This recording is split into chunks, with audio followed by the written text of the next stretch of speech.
بے خیالی میں گزرتا ہے اور خواب کا بھی بہت سا حصہ بے خبری میں گزر جاتا ہے۔ کتنی ہی مرتبہ خواب کی بڑی اہمیت ہوتی ہے اور کتنی ہی مرتبہ بیداری کی کوئی اہمیت نہیں ہوتی۔ بیداری ہو یا نیند، دونوں کا تعلق حواس سے ہے۔ ایک حالت میں یا ایک کیفیت میں حواس کی رفتار تیز ہو جاتی ہے اور ایک حالت یا کیفیت میں حواس کی رفتار کم ہو جاتی ہے، لیکن حواس کی نوعیت نہیں بدلتی۔ بیداری ہو یا خواب، دونوں میں ایک ہی طرح کے اور ایک ہی قبیل کے حواس کام کر رہے ہوتے ہیں۔ بیداری اور نیند دراصل دماغ کے اندر دو خانے ہیں۔ انسان کے اندر دو دماغ ہیں۔ ایک دماغ میں جب حواس متحرک ہو جاتے ہیں تو ان کا نام بیداری ہے، دوسرے دماغ میں جب حواس متحرک ہو جاتے ہیں تو اس کا نام نیند ہے۔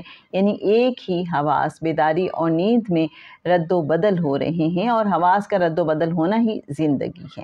بیداری میں حواس کے کام کرنے کا طریقہ اور قاعدہ یہ ہے کہ آنکھ کے ڈیلے پر پلک کی ضرب پڑتی ہے تو حواس کام کرنا شروع کر دیتے ہیں، یعنی انسان نیند کے حواس سے نکل کر بیداری کے حواس میں داخل ہو جاتا ہے۔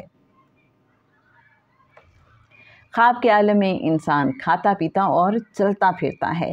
اس کے معنی یہ ہوئے کہ روح گوشت پوشت کے جسم کے بغیر بھی حرکت کرتی ہے اور چلتی پھرتی ہے۔ روح کی یہ صلاحیت جو صرف رویا میں کام کرتی ہے، ہم کسی خاص طریقے سے اس کا سراغ لگا سکتے ہیں اور اس صلاحیت کو بیداری میں استعمال کر سکتے ہیں۔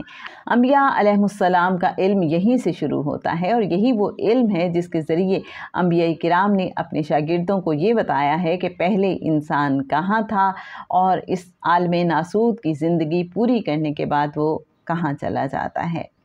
ان غیبی قوائف کا مشاہدہ کرنے کے لیے تمام برگزیدہ ہستیوں، انبیاء اور رسولوں نے تفکر سے کام لیا ہے اور اپنے شاگردوں کو بھی اجزائے کائنات میں تفکر کی تعلیم دی ہے۔ یہ نہ سمجھا جائے کہ مرتبہ پیغمبری کوشش سے حاصل کیا جا سکتا ہے۔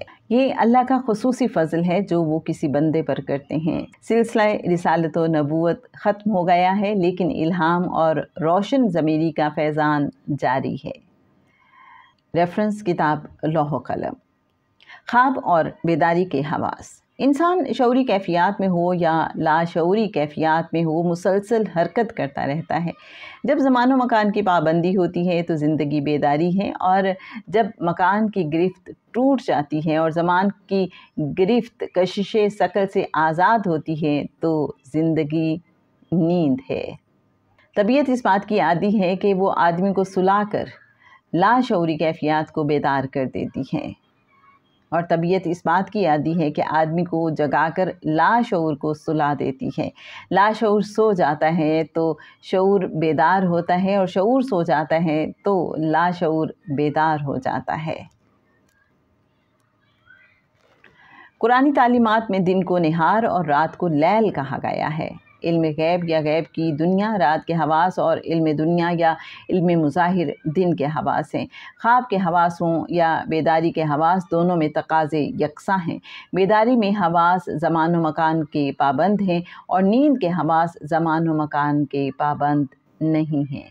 آفاق سے نور کی لہریں آتی ہیں، انسان کی روح انہیں جذب کرتی ہے، اس لیے کہ نور ہی نور کو جذب کرتا ہے۔ روح ایک مصفہ جسم ہے، یہ تصوراتی شے نہیں ہے۔ لہریں کیمیائی اجزاء کی صورت اختیار کر لیتی ہیں تو دماغ بن جاتی ہیں۔ دماغ کے اندر اربوں خلیے ہیں۔ روح کی یہی لہریں دماغ کے اندر اربوں خلیات میں تقسیم ہو جاتی ہیں، لیکن تمام لہریں دماغ کو نہیں ملتی۔ جتنی لہریں روح کے لیے ضروری ہوتی ہیں وہ روح میں پیوست رہتی ہیں، اور جتنی لہریں دماغ کے لیے ضروری ہوتی ہیں وہ دماغی اجزاء بن جاتی ہیں۔ انہی اجزاء سے دماغ تشکیل پاتا ہے۔ سیدنا حضور علیہ الصلاۃ والسلام کی عمر شریف 63 سال ہوئی۔ 23 سال تک وحی نازل ہوئی۔ ابتدائی 6 ماہ خواب نظر آتے رہے۔ 6 ماہ کو 23 سال سے وہی نسبت ہے جو 1 کو 46 سے ہے۔ رسول اللہ صلی اللہ علیہ وآلہ وسلم کے ارشاد کے مطابق خواب بھی ایک قسم کی وحی ہے۔ رسول اللہ صلی اللہ علیہ وآلہ وسلم کا ارشاد ہے، بشارتوں کے سوا نبوت کی کوئی خبر باقی نہیں رہی۔ صحابہ کرام نے پوچھا، یا رسول اللہ صلی اللہ علیہ وآلہ وسلم، بشارتوں سے کیا مراد ہے؟ آپ صلی اللہ علیہ وآلہ وسلم نے فرمایا، سچا خواب۔ تو جناب یہ تھا آج کا حضرت اسماعیل علیہ السلام کے حوالے سے قصہ، اور اس میں جو چھپے ہوئے راز ہیں، قوانین ہیں، فارمولے ہیں، کہ جو خواب دیکھا تھا حضرت ابراہیم علیہ السلام نے، تو اس خواب کی حقیقت کیا تھی، خوابوں کی حقیقت کیا ہے، خواب کس طرح سے کام کر رہے ہوتے ہیں، یہ جو ہمارے دماغ کی لہریں ہیں، یہ جو حواس ہیں دن اور رات کے، اور یہ جو سونے کے اور نیند کے اور بیداری کے حواس ہیں، ان سب کا کیا تعلق ہے خوابوں کے ساتھ، یہ سب ہم نے جاننے اور سمجھنے کی کوشش کی۔ اور شعور اور جو لاشعور کی دنیا ہے، کیا اگر ہم نیند سے واقف نہ ہوتے تو کیا ہمیں پتہ چلتا کہ کوئی لاشعور کی دنیا بھی ہے؟ اگر ایک انسان مسلسل جاگتا رہے اور سونے کے حوالے سے وہ بالکل بے خبر ہو کہ کوئی نیند بھی چیز ہے، تو پھر کیا ہوتا؟ کیا یہ جو نیند کا وقفہ ہے یہ ہمیں ایک لاشعور کی دنیا سے، ایک غیب کی دنیا سے متعارف کراتا ہے؟ یہ سب انشاءاللہ ہم ڈسکس کریں گے نیکسٹ ایپیسوڈ میں۔ اللہم صلی علی سیدنا و مولانا محمد معدن الجود والکرم وعلی آلہ وبارک وسلم۔ السلام علیکم ورحمۃ اللہ وبرکاتہ۔